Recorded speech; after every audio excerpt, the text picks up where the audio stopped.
Hi everybody, hope your Monday is going well. Today we are going to be covering topics and school board members who are running for election or who are already on the board.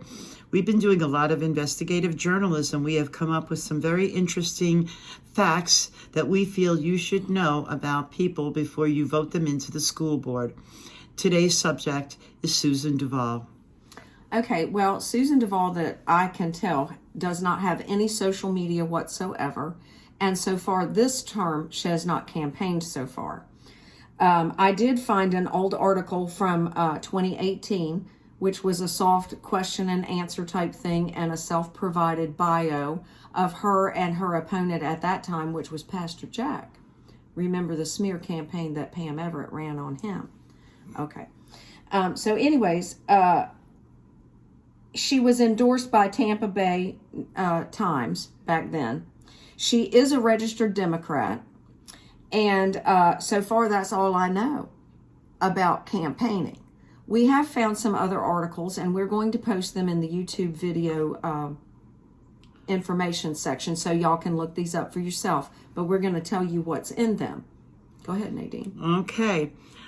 The first thing I want to start out with in regards to Miss Duval is in June 14th of 2005, she was fined $1,500 for plagiarizing a speech. This has been revealed in pointer.org and educationalweek.org. This speech was plagiarized in May of 2004, and she was turned in for it. That was the first thing that I've discovered in my searches.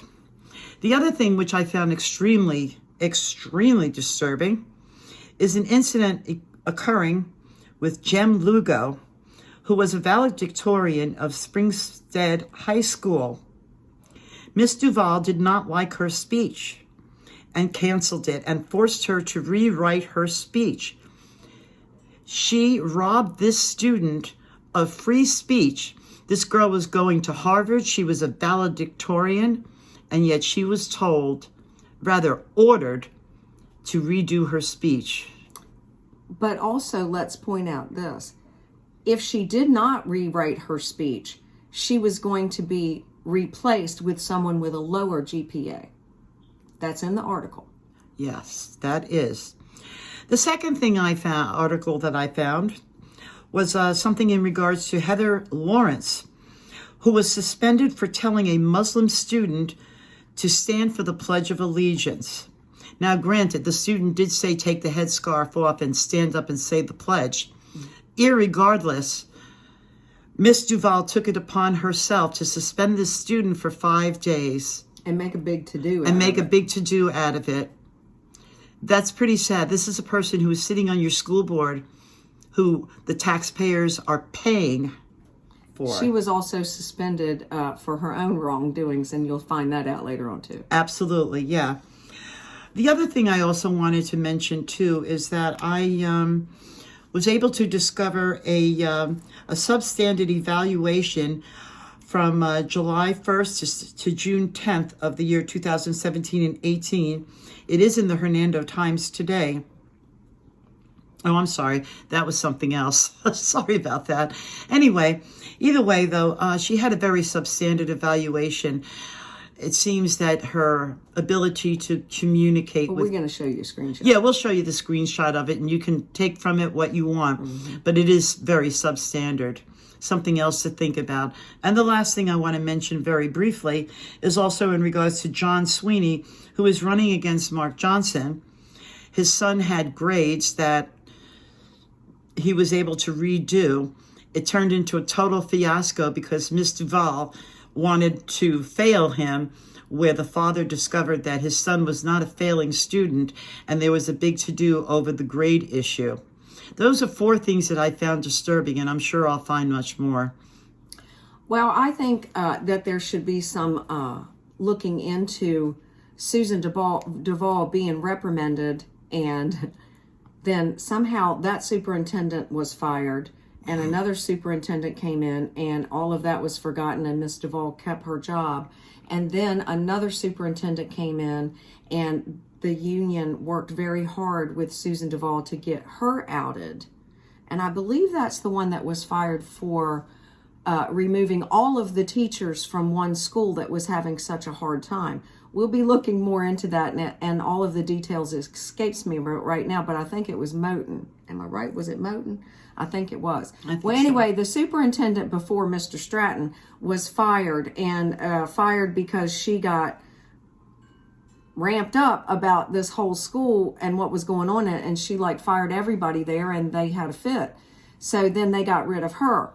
So it seems to me that the left-leaning people seem to very much stick together. And I've said this before about the unions, and I'm going to stick behind it. That's the problem. But anyway, that's my opinion. And we're just letting you all know the news that we find out, because people don't have time to look for it. Again, these links to everything that we're talking about will be in the YouTube channel, other than the screenshots that we're going to show you here. You got anything else to say about this one? Oh, the only thing I want to say about Miss Duval is that I feel personally, it is only my opinion and not a fact, that this woman should not be sitting on a school board. She should not even be employed in Hernando County School District, because she is very biased, she is very narrow-minded, and she has an agenda. And she's really out to get some of these kids that she disagrees with. Well, and it's very obvious by what we're going to show you when you go to look at these screenshots and check out these links. This woman should not be in school. Well, my personal opinion is this. She's a socialist. Mm-hmm. She's a Democrat. She's a far left-wing leaning person. I don't like that personally. I have a conservative Christian values, and that don't align with what she seems to be. But I find it very odd that she doesn't campaign, and she has no social media. How did you get voted in twice? So see, that's worth investigating to me. Yeah. And no, she tried to silence our speech and do a lot of other things. I've been looking at her face every time I go there and watching her reaction to what people say. And remember the meetings before the meetings. Oh, yeah. So that's all I have to say about Susan Duval. Next will be Pam Everett. Have a nice day today, y'all. Take care, everybody. And don't forget to check out the links that we will provide.